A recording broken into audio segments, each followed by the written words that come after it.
Election के इल्तिवा की करारदाद मंजूर करने वाले सेनेटर्स और चेयरमैन सेनेट के खिलाफ तौहीन अदालत की कार्रवाई शुरू करने की दरख्वास्त दायर। सुप्रीम कोर्ट ऑफ पाकिस्तान से आइन का आर्टिकल 6 लगाने की अपील।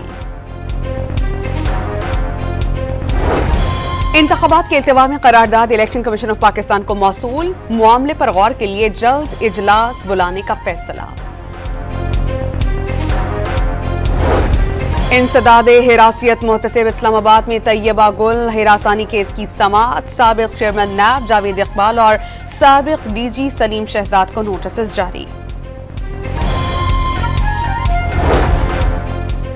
गाजा पर इसराइल की वहशियाना बमबारी। शहादतों की तादाद 22,722 हो गई। मकबूजा मगरबी किनारे में सहूनी फौज के हाथों 7 अक्टूबर से अब तक 315 फलस्तीनी। उनको पोलियो वायरस से निजात ना मिल सकी। कराची, हैदराबाद और पेशावर के माहौलियाती नमूनों में पोलियो वायरस की तस्दीक।